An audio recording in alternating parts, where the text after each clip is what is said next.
Okay, so now we will discuss about the functional anatomy and physiology of insulin. Let's begin. প্রথমে আমরা এই ছবিটাতে দেখি।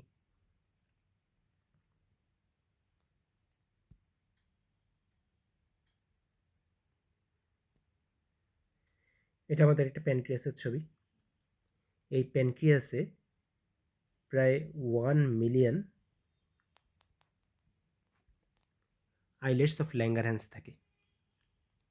এই 1 মিলিয়ন আইলেটস অফ ল্যাঙ্গারহ্যান্সের ভিতরে একটা ল্যাঙ্গারহ্যান্স সেলকে, একটা আইলেটকে আমরা এখানে জুম ইন করে দেখাচ্ছি।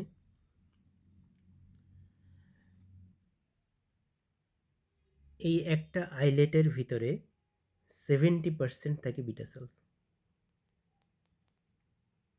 প্রায় 1000 বিটা সেলস থাকে।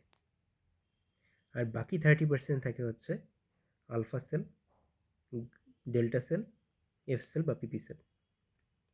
এই আলফা সেল থেকে রিলিজ হয় গ্লুকাগন, এই বিটা সেল থেকে রিলিজ হয় ইনসুলিন, এই ডেল্টা সেল থেকে রিলিজ হয় সোমাটোস্ট্যাটিন, এই এফ সেল বা পিপি সেল থেকে রিলিজ হয় হচ্ছে প্যানক্রিয়াটিক পলিপেপটাইড। ঠিক আছে? আচ্ছা, এই প্যানক্রিয়াসের 1 to 2% is composed of islets of Langerhans cells.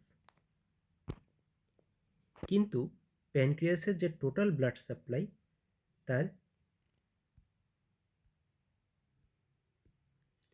10 থেকে 15% পায় হচ্ছে এই আমাদের islets of Langerhans cells. Total blood supply 10 থেকে 15% পায় আইলেটস অফ ল্যাঙ্গারহ্যান্স সেলস।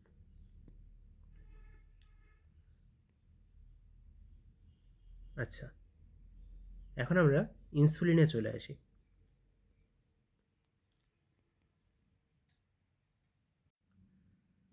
ধরা যাক এটা একটা ইনসুলিন। ইনসুলিনের দুইটা চেইন থাকে, একটা এ চেইন, একটা বি চেইন।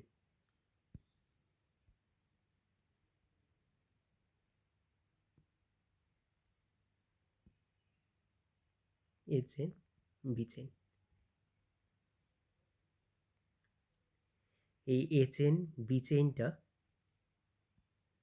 ডাইসালফাইড বন্ড দিয়ে কানেক্ট করা থাকে।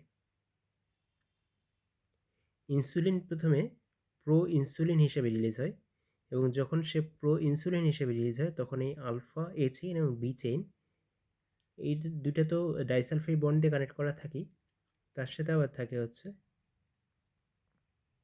C peptide. এটা হচ্ছে প্রো ইনসুলিন যখন রিলিজ হয়। তারপরে যখন ইনসুলিন হয় তখন এই A chain B chain with their disulphide bond এটা আলাদা হয়ে যায়, আর সি পেপটাইড আলাদা হয়ে যায়।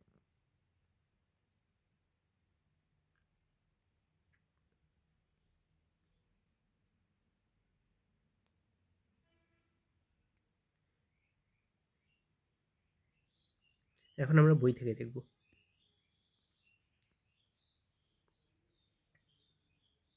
Insulin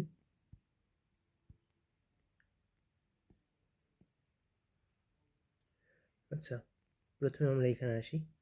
insulin is synthesized by beta cells of the pancreatic islets of Langerhans as a pro-hormone called proinsulin, consisting of A chain and B chain, which is linked by C-peptide. C-peptide আচ্ছা, এই C-peptide যখন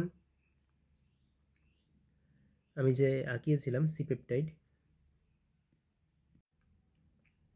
এই যে C-peptide যেটা, এই C-peptide কিন্তু ক্লিভ হয়েছিল এখানে, এই জায়গায় ক্লিভ হয়েছিল, এই জায়গায় ক্লিভ হয়ে সেটা ইনসুলিন এবং C-peptide আলাদা করে দিল, এবং এটাই তখন হচ্ছে অ্যাক্টিভ ফর্ম অফ ইনসুলিন।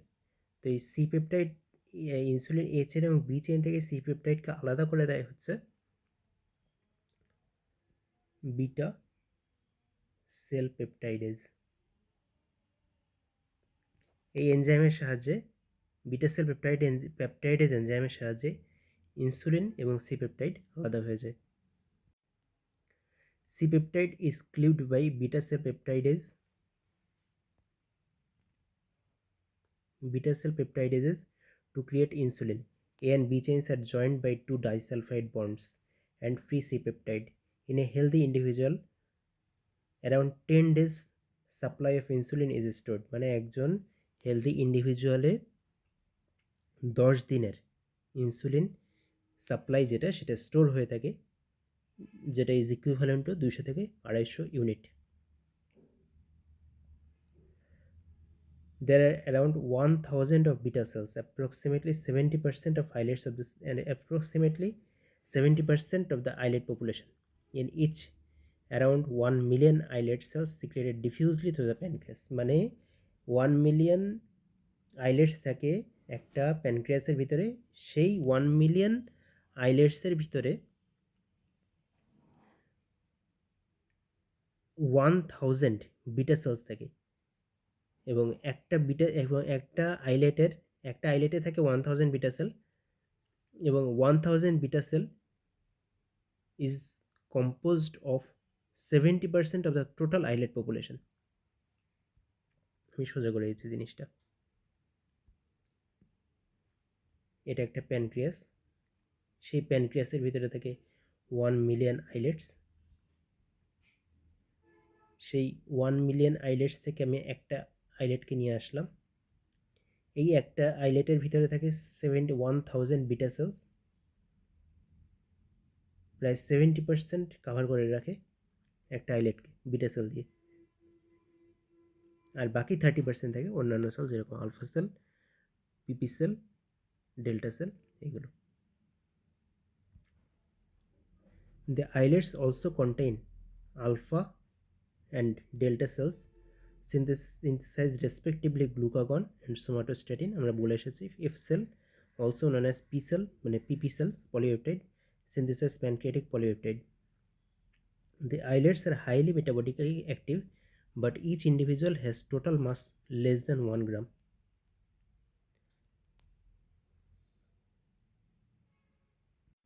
মানে আইলেটসের টোটাল যে মাসটা সেটা হচ্ছে less than 1 gram. They are highly vascularized to allow synthesized of hormones to enter the portal circulation despite of making up only 1 থেকে 2% total pancreatic mass is composed by islets, but total pancreasের যে 10 থেকে 15% blood flow এটা receive করে হচ্ছে islets. এই ফেলা থেকে এতটুকুই। এখন আমরা এই ছবিটা দেখি। ওই যে বলেছিলাম যে 1000 বিটা সেল, সেই 1000 বিটা সেল থেকে আমরা এখানে একটাকে জুম ইন করে দেখাচ্ছি।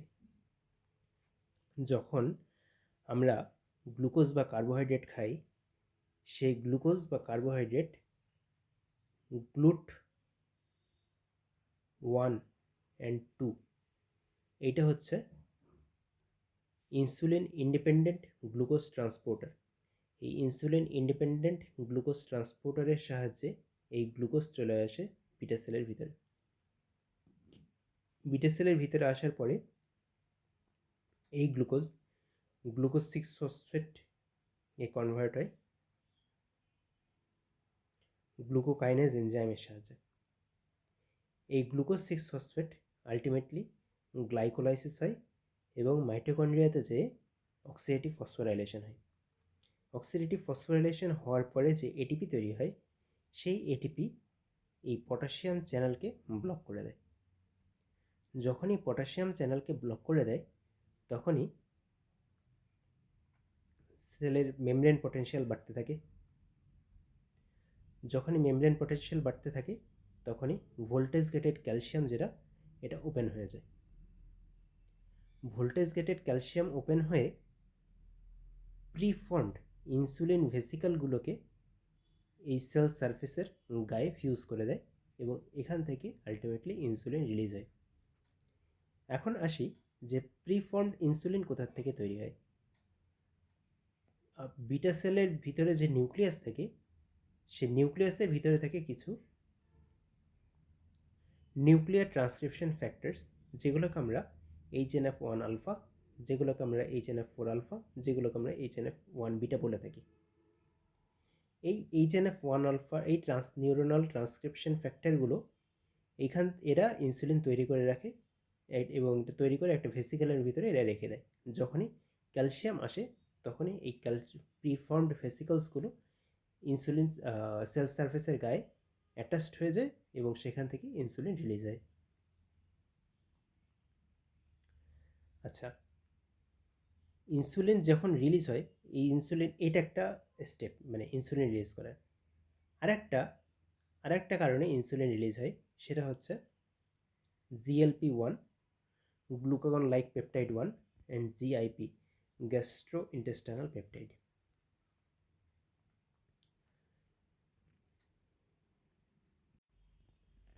আমরা যখন কার্বোহাইড্রেট খাই তখন আমাদের গ্যাস্ট্রোইন্টেস্টাইনাল আই সেল থেকে রিলিজ হয়েছে GLP-1, গ্যাস্ট্রোইন্টেস্টাইনাল কে সেল থেকে রিলিজ হচ্ছে গ্যাস্ট্রোইন্টেস্টাইনাল পেপটাইড। এরা ইনসুলিন রিলিজ করে। আচ্ছা,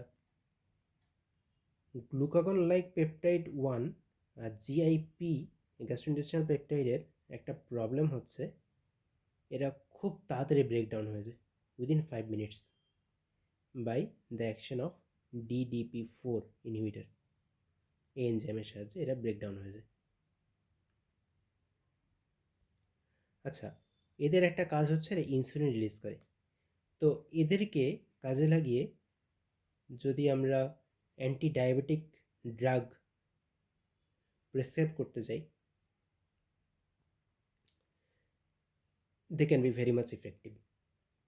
আচ্ছা, তো এই গ্লুকাগন লাইক পেপটাইড 1 এবং GIP এরা তো খুব সহজে ব্রেকডাউন হয়ে যায়। তো আমরা যদি এমন কোনো একটা ড্রাগ তৈরি করতে পারি যেটা GLP-1 এর মতো কাজ করবে, GLP-1 মাইমেটিক্স, অথবা যেটা এই DDP4 এনজাইমটাকে ইনহিবিট করবে, তাহলে তো আর GLP-1 নষ্ট হচ্ছে না, ব্রেকডাউন হচ্ছে না। DDP4 inhibitors.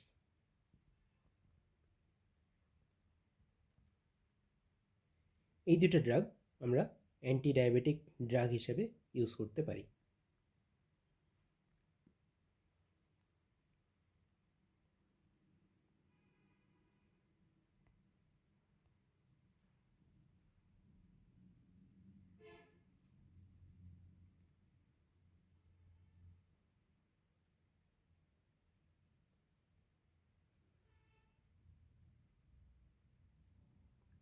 আচ্ছা, আমরা এই ছবিটাতে দেখতে পাচ্ছি যে আমরা ওরাল গ্লুকোজ খেলাম, আমাদের গ্যাস্ট্রোইন্টেস্টাইনাল আই সেল এবং কে সেল থেকে আলটিমেটলি রিলিজ হলো ইনক্রেটিন বা GLP-1।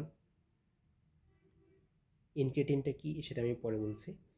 GLP-1 রিলিজ হলো এবং এই GLP-1 বিটা সেলের উপরে কাজ করে তারা ইনসুলিন রিলিজ করে, যার কারণে আমাদের প্লাজমা গ্লুকোজ কমে যায়। এই GLP-1 আর একটা কাজ করে, সেটা হচ্ছে যে এরা লিভার থেকে যে আমাদের আলফা সেল থেকে যে আমাদের গ্লুকাগন রিলিজ হয়, এই আলফা সেল থেকে গ্লুকাগন রিলিজ হতে দেয় না।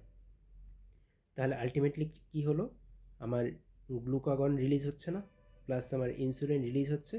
এই দুইটার নেট ইফেক্টে আমার প্লাজমা গ্লুকোজ সেটা কমে যাচ্ছে। আর একটা সেটা হচ্ছে GLP-1, এরা খুব তাড়াতাড়ি, এই যে physiological half life within 2 minutes due to rapid inactivation by DDP4। এই DDP4 এর সাহায্যে GLP-1 খুব তাড়াতাড়ি ব্রেকডাউন হয়, ইনঅ্যাক্টিভ পেপটাইড তৈরি হয়ে যায়।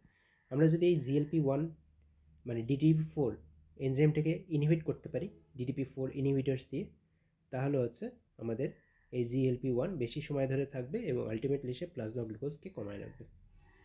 এই দুইটা ড্রাগের উপরে এই দুইটা মেকানিজমের উপরে ইফেক্ট করে নির্ভর করে আমরা হচ্ছে GLP-1 অ্যাগনিস্ট এবং DTP-4 ইনহিবিটর দুটো ড্রাগ পাই বাজারে। তো GLP-1 মাইমেটিক দুইটা ড্রাগের নাম হচ্ছে এক্সেনাটাইড, যেটা প্যানক্রিয়াটাইটিস করে, মোস্ট কমন সাইড ইফেক্ট, আর লিরাগ্লুটাইড।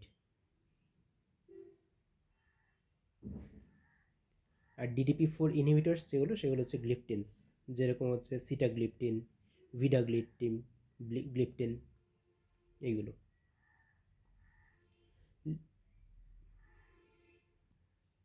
সাক্সাগ্লিপটিন, এগুলো। আমরা যদি একটা পেশেন্টকে, এখন আমরা ইনক্রেটিন ইফেক্ট সম্বন্ধে একটু জানব। আমরা দুইটা পেশেন্ট নিলাম, একটা পেশেন্ট হচ্ছে এ, একটা পেশেন্ট হচ্ছে বি। এই এ নাম্বার পেশেন্টকে আমরা হচ্ছে 10 মিলিগ্রাম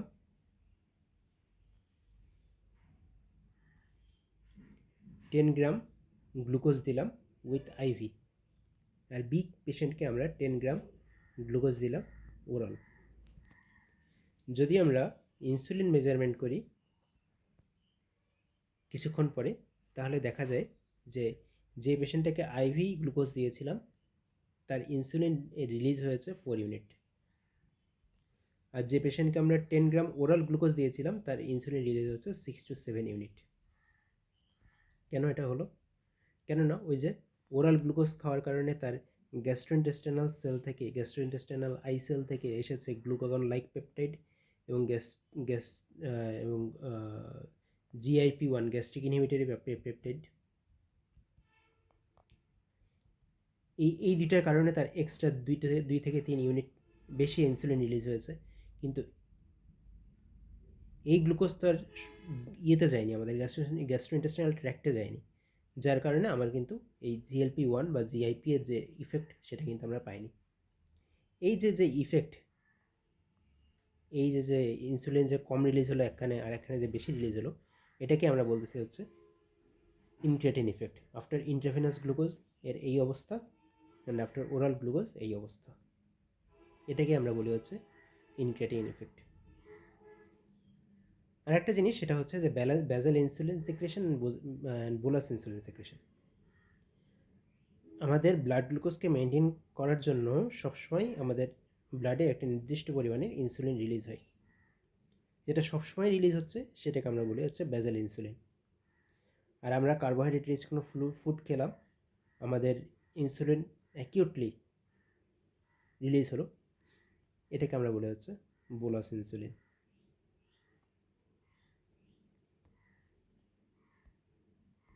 এখানে আর একটা ড্রাগ আমরা বাদ দিয়ে আসছি।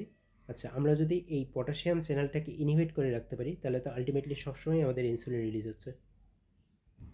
এই পটাশিয়াম চ্যানেল, সেল সারফেসে যে গায়ে যে পটাশিয়াম চ্যানেল, এই পটাশিয়াম চ্যানেলকে ইনহিবিট করে হচ্ছে সালফোনাইল ইউরিয়াজ। এই সালফোনাইল ইউরিয়াজ সেল সারফেসে গায়ে থাকা পটাশিয়াম চ্যানেলকে সবসময় ইনহিবিট করে রাখে। এখন আমরা বই থেকে দেখব যে কী কী লেখা আছে বইতে। The pancreatic beta cells is designed to regulate blood glucose concentration highly by coupling glucose and other nutrient stimuli with insulin secretion.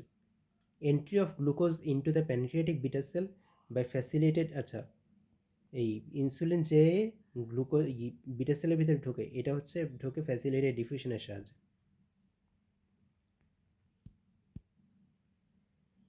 Beta cells by facilitated diffusion down its concentration gradient to the insulin independent cell membrane glucose transporters, that is GLUT1 and GLUT2.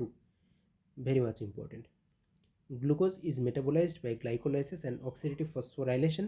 The first step of the glycolytic pathway, the conversion of glucose to glucose 6-phosphate, is catalyzed by the enzyme glucokinase enzyme.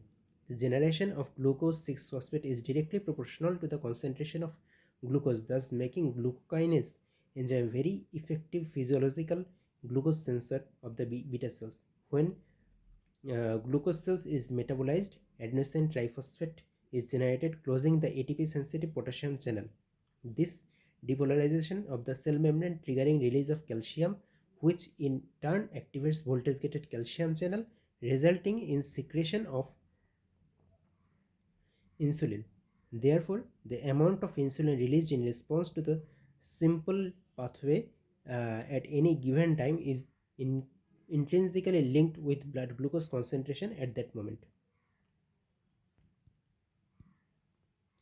Insulin is released is potentiated by other nutrients and peptides by neuronal control via sympathetic and parasympathetic nervous system. Two peptides that potentiate insulin release from the beta cells following ingestion of the food are glucagon-like peptide 1 and gastric inhibitory peptide, which are released from the gastrointestinal L cells. GLP-1 release হচ্ছে L cell থেকে, আর GIP gastric inhibitory peptide release হচ্ছে K cell থেকে, respectively where nutrients reach duodenum and upper জিওজেনাম.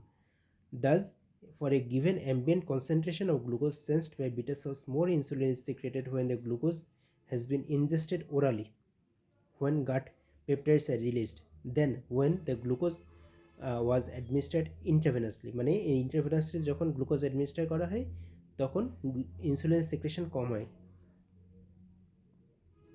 কিন্তু যখন orally glucose দেওয়া হয় তখন এটাকে ইনসুলিন সিক্রেশন বেশি হয়. এই যে কম বেশি ইফেক্ট সেটাকে আমরা বলি হচ্ছে incretin effect, and the GLP-1 and GIP are known as incretin hormones. Incretin hormones তাহলে কোনগুলো? GLP-1 and GIP. The incretin effect is diminished in type 2 diabetes mellitus. এটা টাইপ 2 ডায়াবেটিস মেলাইটাসে কমে যায়. ইনক্রেটিন ইফেক্ট কোথায় কমে? টাইপ 2 ডায়াবেটিস মেলাইটাসে কমে যায়. Insulin is secreted from the beta cells into the portal circulation, and classically this occurs into the two phases. The rapid first phase represents release of preformed insulin granules within the beta cells starting almost immediately following a rise in blood glucose, যেটাকে আমরা বলি bolus insulin secretion, is composed of within 15 minutes, and the second phase is prolonged over following 2 to 3 hours, is a consequence of de novo insulin synthesis, যেটাকে আমরা বলি হচ্ছে basal insulin secretion. এখন আমরা এই ছবির বর্ণনাতে আসি. এ নাম্বার ছবিতে আমরা দেখতে পাচ্ছি, আমরা এখন এ নাম্বার ছবি মানে এই ছবিটির সম্বন্ধে আলোচনা করব. The normal adult pancreas consist of 1 million islets which are scattered throughout the exocrine parenchyma. Histology shown in এত. The core of B number ছবিতে the core of each islet consists of beta cells that produce insulin and surrounded by cortex of endocrine cells that produce other hormones including glucagon from alpha cells, somatostatin from delta cells, pancreatic polypeptides from PP or F cells. C number ছবিতে আমরা দেখতে পাচ্ছি যে এক নম্বরে glucose enters the cell via glucose transporter GLUT1 and GLUT2. দুই নম্বরে glucose then enters glycolysis and subsequent oxidative phosphorylation in the mitochondria results in a rise of intracellular adenosine triphosphate. 3 নম্বরে ATP is acts to close potassium ATP channel is ACR1 subunit case দরকার নাই. This leads to membrane depolarization. 4 নম্বরে the rise of membrane potential results in calcium influx due to opening of voltage gated calcium channel. This rise in increased intracellular calcium causes insulin secretory vesicles to fuse with the cell membrane, leading to insulin secretion. 5 নম্বরে other stimuli such as glucagon-like peptide or gastric inhibitory peptide act on G protein coupled receptors to increase the cytosolic adenosine CAMP and amplify the insulin secretion. Genetic defects on the beta cell results in diabetes. The primary genes of the glucokinase, the initial step of glycolysis, and HNF1 alpha, HNF4 alpha, HNF1 beta nucleotranslation factors, two group of drugs act on beta cells to prompt insulin secretion. Sulfonyl urease act to close the potassium channel causing membrane depolarization and calcium influx and insulin secretion. Incretin actin drugs either increase concentration of endogenous GLP-1 and GIP or act as directly GLP-1 receptor agonist. Both of these drugs act to augment insulin secretion but only following an initial stimulus to insulin secretion through the closure of beta cell of potassium channels by glucose.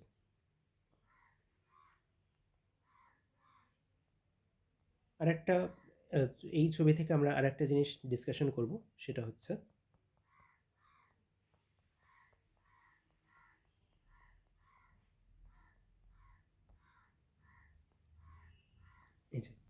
এই চারটা।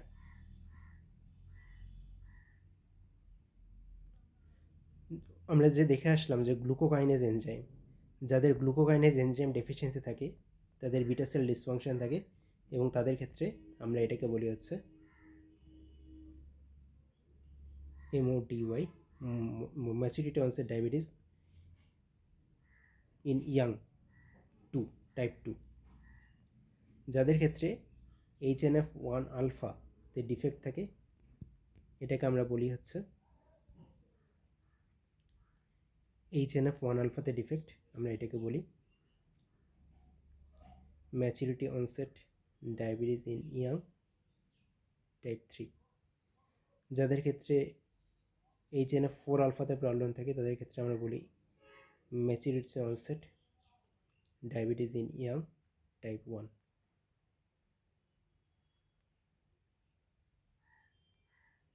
যাদের ক্ষেত্রে HNF1 বিটাতে problem থাকে তাদের ক্ষেত্রে আমরা বলি maturity onset diabetes in young type 5।